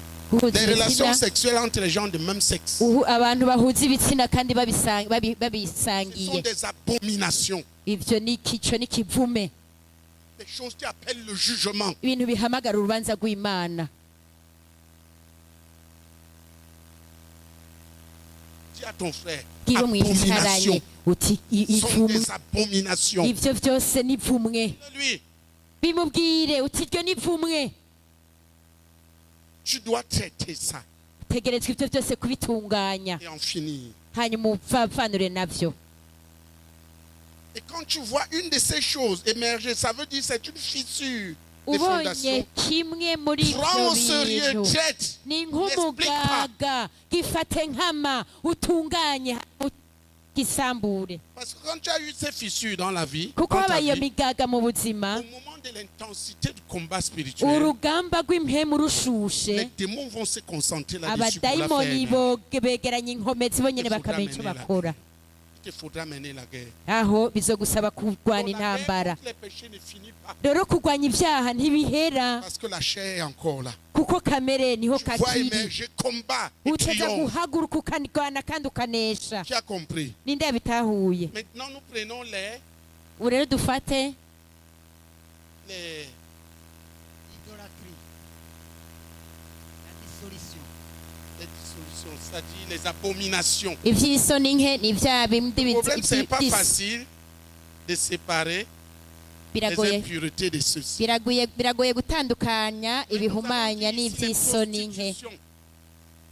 aha rero tugira tuvuge iby'ubuhumbu C'est livré sans kwitanga honte atasoni au péché sexuel ukisuka mu byaha by'ibitsina comme travail, nk'akazi comme moyen de gagner là. nk'uko umengo ni uburyo bukuzanira amafaranga comme moyen de recevoir quelque chose. Et nk'uburyo bwo kugira ikindi kintu uronse. même les femmes dans les mariages utilisent. N'abagore bubatse ibyo barabakoresha. Il faut avoir un beau pain. Ashaka kuronka igitenge cyiza Il torture son mari. agatoteza umugabo, Se fait vendre. akidandaza, akicuruza. Prostitution.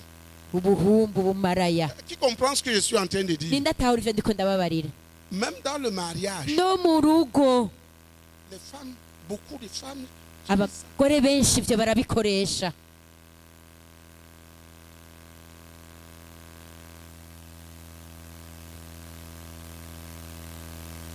Si le mari veut jouir de sa femme, il faut qu'il apporte beaucoup d'argent. Umugabo ashaka kunezererwa umugore wiwe bikwiye ko abanza kumuzanira amafaranga menshi ngo he, Ou qu'il fasse ce qu'elle veut. canke amukorere ivyo yifuza. Ça peut être, ce qu'elle veut là peut être enterrer les gens. Ivyo ashaka arashobora kuba ari nko guhamba abantu. Donc tout ça existe. Rero ibi vyose bibaho. Voici le premier groupe Iyo niwo mugwi wa mbere, d'entrée des démons, umuryango w'abadayimoni des bacamo, maladies, ni ingwara, des malédictions, imivumo, des liens ingoyi démoniaques. z'abadayimoni. Que Dieu vienne avec nous pour détruire ça. Ese Imana yozanana nacu kugira ngo dusangangure ivyo bintu. Est-ce qu'il faut que j'aborde le second groupe? Mbega mubona notangura umugwi wa kabiri? Je crois qu'on devrait donner comme ça par étapes et détruire. Nibaza ko twogenda intambwe ku yindi tugira ko dusangangura, Parce que nous ne voulons pas donner les pensées, kuko ntidushaka kuzuza mais ivyiyumviro, nous apportons la délivrance. ariko dutanga ukubohoka. Comment être libéré? None umuntu yobohoka gute? Je crois qu'on a terminé les péchés sexuels. Nibaza ko ibyaha by'ibitsina twarangije. Lisez ce qui suit. Soma ibikurikira. L'idolâtrie. Vous voyez, ça Mwabonye? c'est maintenant Aha ni ubu les péchés d'envie. ibyaha bijanye no kwifuza, L'idolâtrie, le fait de prendre, d'aimer les choses plus que Dieu. no gukunda ibintu kurusha Imana. Il y a l'idolâtrie ordinaire, Hariho gusenga ibigirwamana bisanzwe, fabriquer des statues et se prosterner devant. ukajya kunamira ibishusho ukabipfukamira. Mais la vraie idolâtrie aujourd'hui, Ariko gusenga igigwamana ca none est-ce que les gens ne sont pas prêts pour avoir de l'argent? no Faire pour avoir de l'argent. ivyo abantu baba biteguriye gukora Certains kugira sont baronke prêts à vendre amafaranga. leur mère, leurs Bamwe femmes, bariteguye leurs enfants. kudandaza ba nyina, abagore babo, abana babo. Les femmes sont prêtes à se livrer Abagore bakaba biteguriye kwicuruza pour l'argent. kugira baronke amafaranga. Les gens sont prêts à tout. Abantu bakaba biteguriye vyose. Quand on regarde aujourd'hui dans les familles, combien de femmes sont rebelles Uyu munsi pour uravye mu pouvoir avoir miryango l'argent. abagore ni Leur bangahe argent. bagarariza kugira ngo baronke amafaranga yabo L'argent est bwite. l'idole principale. Amafaranga ni ikigirwa Aujourd'hui. nyamukuru uyu Et plusieurs munsi, croyants l'adorent. kandi Parce que c'est abizera ça qui les benshi dirige. baragisenga. Les choix aujourd'hui, Guhitamo Mari. kwa none abagabo sont faits sur base de quoi? Sur base de mbega ce que Dieu bahitamo veut, ou bien bashingiye sur ku base de vyo l'argent. Imana ishaka canke bishingiye ku mafaranga. Tu rencontres une jeune sœur, Ugahura n'umwigeme elle regarde d'abord, tu as le camembiri. akabanza kukuraba ko wambaye ikamba mbiri. Une sœur est venue me demander un jour de prier parce que Umwigeme umwe yaraje ambwira ngo ndamusengere kubera Dieu l'a maudit. Imana yaramupfumye, Frère ngo kubera hariho umuhungu est venu lui demander la main. yaje kumusha. Elle dit, pasteur, Si regarde, iraba vraiment Dieu m'a maudit. ibaza Imana yaramfumye, Regarde tel qui vient me demander la main. urabona nakaza kundesha. Pourquoi? Kubera iki? Parce que le frère était pauvre. Kubera uwo mwene data w'umuhungu yari mukene. Qui comprend le rôle de l'argent? None ninde yumvise rero igikorwa Qui c'amafaranga? comprend? Ninde atahuye igikorwa L'argent c'amafaranga? décide. Amafaranga niyo Les gens afata font des choix sur la ingingo. base de l'argent. Abantu Pas bahitana sur la base de namwo ce que Dieu veut. bashingiye ku mafaranga badashingiye ku vyo Imana ishaka. La question c'est qu'est-ce qui me rapporte Ikibazo none plus? ni Ce n'est pas igiki qu'est-ce que Dieu kinzanira vyinshi, La ntabwo ari plupart Imana des ishaka problèmes iki. aujourd'hui, Ingorane nyinshi za C'est que les gens none ont élevé l'argent. ni uko abantu bashize Et hejuru les choses amafaranga de ce monde. n'ibintu vyo muri ino Il si. te cite les Arakudonda péchés d'idolâtrie. ibyaha bishingiye ku vy'ibigirwamana. les péchés de fausse adoration, ni ugusenga l'adoration des faux dieux. gusenga imana zitari zo.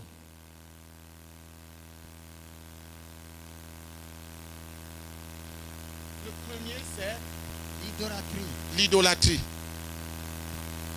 Ne prends pas seulement l'idolâtrie comme la statue de Marie. ntufate ikigirwamana nka ya sanamu ya mariya gusa. Plusieurs d'entre nous ont fabriqué leur propre statue qu'ils adorent. abenshi twaramaze kwihigurira ibindi bigirwamana dusenga. Certains, c'est leur enfant. kuri bamwe ni abana babo, Certains, c'est leur maison. abandi n'amazu yabo, Certains, c'est l'argent. abandi n'amafaranga, D'autres, c'est leur poste. abandi Ils ni vivent pour ibiti ça.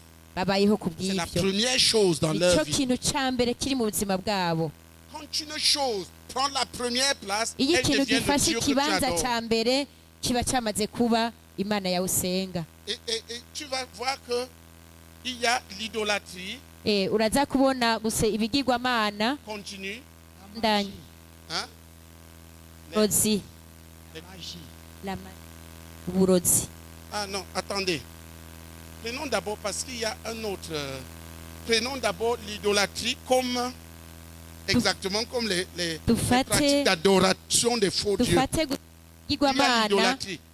muri Chiranga. iki gice cyo gusenga kubandwa. imana zitari zo, Prends nko d'abord guterekera kiranga, nko kubandwa. Parce qu'il y a l'autre en plus bas, c'est les envies. Là, il parle maintenant de l'idolâtrie moderne. aho rero abavuze ngo gusenga ibigirwamana ezweho, Oui, il parle de la magie. uburozi. Mais la sorcellerie, tout ce que tu veux, shaka ushiremo n'ubupfumu, ibyo ushaka byose tout ce que tu veux, tout ce byose, que l'on fait pour contacter, ibyo bakora des byose esprits. kugira ngo chercher bashike une force impemu mbi, supérieure. urondera ubushobozi burengeye. Mais je ne veux pas qu'on avance comme ça. Ariko Alléluia. ndashaka ko tubandanya. Asseyez-vous. Je veux qu'on commence aujourd'hui ndashaka uyu munsi dutangure à traiter le premier niveau. gukora ku Il y a rugero rwa 4 mbere. grands groupes hari imigwi ine minini minini de péchés y'ivyaha cités dans ce verset. idondaguye muri uyu murongo Et gusa, c'est pour désigner 4 grandes portes kandi aho no kugira ngo herekanwe ya miryango ine minini d'entrée minini des démons, abadayimoni des binjiranamo, malédictions, y'imivumo, des maladies. ingwara.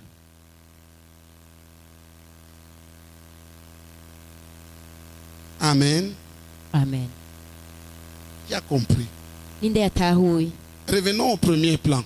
reka rero tugaruke ku mugwi wa mbere. La première chose que je fais, c'est qu'il faut que la personne ikintu cya reconnaisse mbere nkora où ce ni uko péché est dans umuntu sa vie. yemanga bati Et qu'il iki se- cyaha kiri mu qu'il buzima demande bwanje, pardon. hanyuma akagisaba imbabazi. Quand nous avons cru, on a été très sérieux là-dessus. J'ai écrit les noms. igihe twebwe twizera ibyaha twabyandika mu mazina. Impudicité avec tel. ubushakanye nashakanye na naka. Écoutez, umviriza, j'ai commencé à l'âge, je ne sais pas s'il y avait 2 ans. natanguye sinzi ko nari ngifite imyaka 2 gusa. Donc, j'ai été conditionné depuis mon plus bas âge. jewe Si je peux vivre en Christ, c'est une nononekaye grâce. nkiri umwana muto cyane, Parce qu'il y avait une jeune fille, très kuko belle, hariho umwigeme kandi mwiza, très très belle, mwiza cyane, qui était venue chez nous. yari yaje iwacu. Donc, on m'a donné, baca bampa, je devais dormir avec elle comme enfant. bamumpa ngo turyamane kubera ndi umwana. J'étais devenu son mari, ca mpinduka umugabo wiwe, tout petit. ndi gato Ma cyane, tête traquée. umutwe wanje urononekara. J'ai commencé par là. naho niho nahereye, J'ai commencé par là. naho niho Le nahereye. problème, c'est que les gens fuient ingorane abantu rero qui barabihunga, ils sont. abo bari. Qui veut le faire? ninde yumva ashaka kubikora? Qui veut le faire? ninde ashaka kubikora uko? Lève la main. nakiriza ukuboko gutya Très bien. neza cyane. Qui ne veut pas regarder? ninde adashaka no kubiraba? Voici ce que j'avais fait. rabe ingene nabikoze. J'ai fait un cahier nafashe ikaye, de péché. kaye y'ivyaha, J'ai confessé ndatura les différents rapports avec les différentes personnes autant que je pouvais m'en rappeler en commençant depuis le uko bas âge. nabikoze n'abo Parce que j'ai twabikoranye commencé très loin. bose. Le cahier là est encore là. iryakaye mwumve ndacayifise na hariya. Un jour, je l'ai cherché. J'ai Umunsi umwe narayirondeye ndibaza nti hari umuntu yayitwaye. Je souhaite bon appétit à cette personne parce qu'il va voulir. Iyo muntu yoyitwara ndamwifurije akaba yabagu kuko yodahwa nayo yonse muri nyina akamuvamwo. Parce que j'ai mal vécu. Kuko nabayeho nabi cyane. J'ai mené une vie terrible. Nabayeho ubuzima buteye Depuis ubwoba. l'enfance. Kuva ndi umwana muto Je suis pas cyane. là aujourd'hui parce que j'ai été dans les ntubone meilleurs. rero ngo ndi ngaho uyu munsi Il y en ngo a qui nabayeho neza nabaye ndi Comme umuntu enfants des mwiza pasteurs, ils se moquent même de ceux qui sont nta en France, kurya des abana pasteurs, sans baba connaître ce que les autres bacokora abana connaissent. b'abapasiteri batemanza ibyo abandi bari. Moi, je suis né dedans, jewe nabayeho ibihe dans le péché. mu byaha. Mon père était un polygame. Data yari yarongoye abagore benshi, C'était déjà un socle de péché. aho cyari nk'ikirundo c'ivyaha. Qui comprend? Ndabitahura. Je commence d'abord par confesser. Ntangura rero kwatura ivyaha. Qui est prêt? Ninde yiteguye? Lève la main. Nakiriza ukuboko. Je vais te dire, si tu veux être sérieux, Ngira ndakubwira quand tu prends un jeune converti, nimba udashaka gufyina demande-lui d'abord de prendre ufashe ses umuntu feuilles. Conduis-le ahejeje d'abord ici. kwizera murongoreraho ashireho Avec tel. ati nanaka Quand tu ne te souviens pas à tel endroit. na uvyibutseho uti nahari twari harya a. Une dame est venue me voir. Umukenyezi umwe yaraje kundaba. À l'époque, je ne priais pas je ne priais pas pour les gens avant qu'ils aient confessé tout. Ico gihe kera sinasengera abantu ati bataratura ivyaha vyabo. J'ai dit, tu confesses tous tes péchés. Ndamubwira nti ati ibyaha vyawe vyose. Les pasteurs, Ati nuniga pasito je n'ai tué personne. nta n'umwe nishe jewe. J'ai fait quel péché? Noba nakoze icaha icaha. Je suis entré dans ce verset. Nca ndinjira muri uyu murongo. Je lui ai dit, commence un peu. Ndamubwira nti hera ngaha ubushakanye. Elle est revenue deux jours après. Yagarutse inyuma y'iminsi ibiri. Pasteur, je ne savais pas Ati que pasito j'étais sinari mauvaise nzi comme ko ça. ndi mubi gushika Elle dit, ngaho. voilà, maintenant tu es répondu. Ubu rero Tu te wihanye vois comme Dieu te voit. wibona Maintenant, nk'uko tu peux imana être ikibona transformé. kandi aho ntushobora guhingurirwa. Tant que les gens se voient la igihe face, ils ne cyose abantu seront pas biraba mu transformés. maso gusa ntibazohinduka. Qui comprend? Linda bitahura. Tant que tu te joues des jeux, Igihe ne sera pas cyose transformé. wigirisha ntushobora kubohoka. Amen. Je propose Rero icyo nobahitishamwo que tu fasses ce travail. nawe ukore kijya gikorwa. Prends d'abord l'impudicité, toutes les relations Hera sexuelles ku avant le bushakanyi. mariage. Abantu bose mwakoranye ibyaha by'ubusambanyi utararongora cyangwa utararongogwa. Pourquoi ce péché est grave? Kubera ko icyo cyaha giteye ubwoba.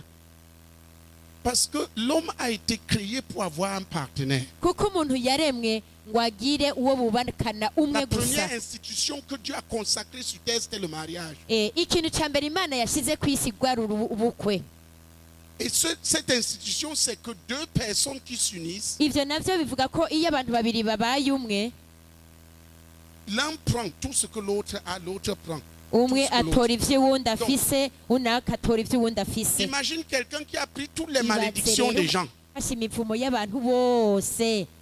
Il rencontre Paul, il ramasse toutes les Agahura malédictions. na Polo akayoragura imivumo yiwe Il rencontre yose. Joseph, il ramasse toutes les Na malédictions. Yosefu imivumo yose akayiyora. Et il arrive maintenant sur Fidèle. Agaca aruhukira kuri Fideli.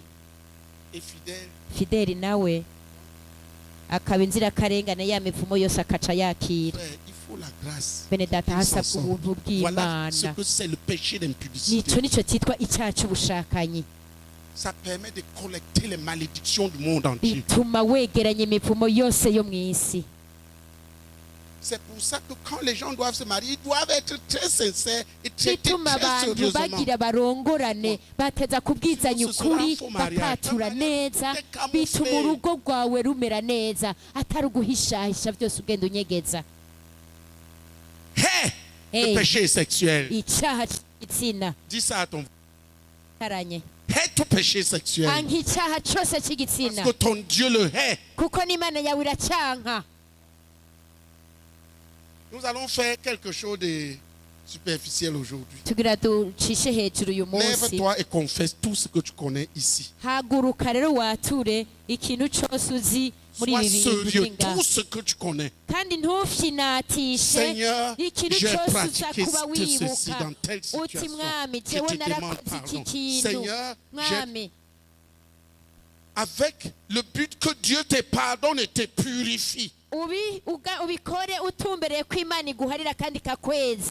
Et quand tu finis, va ici. Les choses qu'il y a eu ici dans ta vie, Uhejeje parle à ton Père. uje kubikurikira ku bintu byose uzobuzi ubwire so. Pendant ce temps, je parle en langue. Aho muri uwo mwanya muriko T'es muratura donné la zobiko senga possibilité mu de ndimi. prier. C'est à ton Dieu que tu parles. Nguhaye akaryo ko gusenga kuko Ne uvugana cache n'Imana pas. yawe. Je voudrais que vous compreniez Ntagire qu'il est ikintu écrit unyegeza. que Shaka celui menye ko qui cache handitse ngo ses péchés ne prospère point. uhishahisha ibigabitanyo vyiwe ntatera imbere, Mais celui qui les avoue ariko et les uvyemanga délaisse obtient la miséricorde de Dieu. akabiheba araronka Il imbabazi s'agit de te z'Imana. faire entrer dans la miséricorde de Ni Dieu. ukuvuga ngo ibikwinjiza mu mbabazi Prions z'Imana. ensemble. Senga rero twese hamwe. Sabakatore kadore la kabaka sabakatore kadore la kabaka sabakatore kadore la kabaka sabakatore kabaka dore la kabaka sabakatore la kabaka. Pour chacun de ces actes, Inginga Imana iguharira ico wakoze et cose, supplie-le de détruire tout ce qui du diable a été laissé dans ta kandi vie à travers uyinginga cela. isangangura Prions. ikintu cose Satani yasize mu buzima bwawe kubera ico caha. Sabakatore kadore la kabaka sabakatore kadore la kabaka sabakatore kadore la kabaka sabakatore kabakatore la kabaka karaka karabashataka rokabakatore kadore la kabaka sabakatore kabakatore la kabaka sabakatore kadore la kabaka sabakatore kadore la kabaka sabakatore kadore chandaraka kata kata kata kata kata kata Nobikazodi kabobakania ile ketakarose babukoka sabakatore kabakatore la kabaka sabakatore kadore la kabaka sabakatore kadore la kabaka sabakatore kadore la kabaka sabakatore kadore la kabaka ile sabakatore kadore la kabaka sabakatore kadore la kabaka sabakatore kadore la kabaka sabakatore kabaka dore la kabaka sabakatore kabakatore la kabaka Sobakatore kadore la kabaka sabakatore kadore la kabaka karabashanda rokabakatore kadore la kabaka sobakashada kadore la renonce. Dis je renonce à tel péché aujourd'hui. Je renonce à tel autre péché aujourd'hui.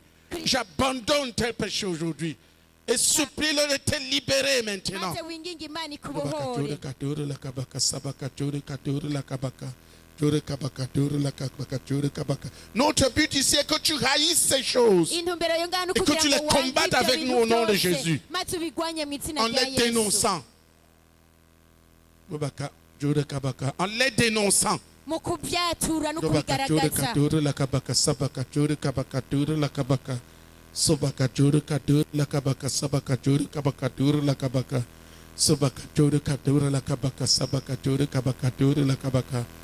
Sobakatore kadore la kabaka sobakatore kabakatore la kadore kadore la kadore kadore la ka sobakatore kabakatore la kabaka sobakera bashanda raka sobakatore kabakatore la kabaka sabakatore kabakatore la kabaka sobakatore kabakatore la kabaka sabakatore kabaka. Si nous allons commencer à commander ensemble. Dutegeke dufatanye. Sabakatore kabakatore la kabaka sobakashanda raka kara sobaka supplie Dieu de te délivrer Inginga Imana de ikubohore tout ce que ces choses ont laissé dans ta vie. ico ivyo bintu vyose vyashitse mu buzima Kadore bwawe. la kabaka sobakatore kadore la kabaka sabakatore kabaka dore la kabaka. Approchez. Mwegerane. Si tu es enragé envers ces choses, Nimba washangashiwe au kubw'ivyo nom de bintu, Jésus, ça va quitter ta izina vie. rya Yesu biraza kuvayo. Même ce qui est enfoui. N'ivyinyegeje. Dis au nom puissant de Jésus, Vuga uti mw'izina ry'ubushobozi rya Yesu, je renonce aujourd'hui uyu munsi ndavavanuye à l'impudicité n'ubushakanyi et à toute forme d'adultère. n'ubusambanyi ubwo ari bwo bwose. Au nom de Jésus de Nazareth, Izina rya Yesu Umunyanazareti, esprit d'impudicité et d'adultère, impemu mbi y'ubushakanyi n'ubusambanyi, je te rejette de ma vie au nom de Jésus. ndaguhevye uyu munsi Et je te rejette de ma vie au nom de Jésus. kandi ndaguhevye mu buzima bwanje uyu Et je munsi te rejette de ma vie au nom de Jésus. kandi ndaguhevye mu buzima bwanje uyu munsi. Oh Seigneur, pardonne-moi. o mwami mbabarira Et lave-moi. kandi ucunyuhagira Purifie-moi unyeze de tout ce que le diable a laissé dans ma vie. n'ibyo umugwanizi yasize byose mu buzima À travers bwanjye les relations sexuelles d'impudicité, d'adultère que j'ai eues. biciye mu busambanyi nagendeyemo Dis au nom de Jésus, vuga uti mu izina rya yesu au nom puissant de Jésus, uti mu izina ry'ubushobozi rya yesu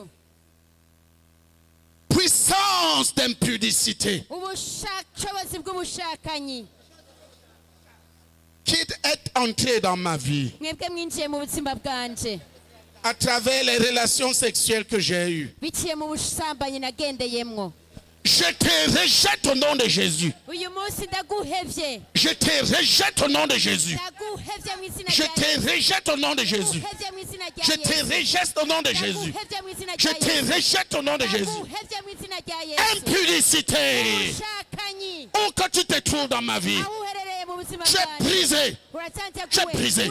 Tu es brisé. Tu es brisé. Tu es brisé. Tu es détruit. Kobakashata kadori kabaka sabaka tere kadere la ka. Kobakashata kadori la kabaka. Sabaka tere kadere la kadere ka. Dore la kabaka sabaka tere kabaka. Dore la kabaka sabaka. sambuka usangangurike Dis au nom de Jésus, vuga uti mu izina rya yesu esprit méchant impemu mbi qui te trouve dans ma vie maintenant, mwebwe muri mu buzima bwanje ubunyene à cause des impudicités, des adultères que j'ai commis, kubera ubushakanyi n'ubusambanyi au nagendeyemo nom puissant de mu Jésus, izina ry'ubushobozi rya sors, yesu sohoka sors, sohoka sors, sohoka sors, sohoka sors, sohoka sors, sohoka sors, au nom de Jésus, mu izina rya yesu sors, sohoka sors, sohoka sors, sohoka sors, sohoka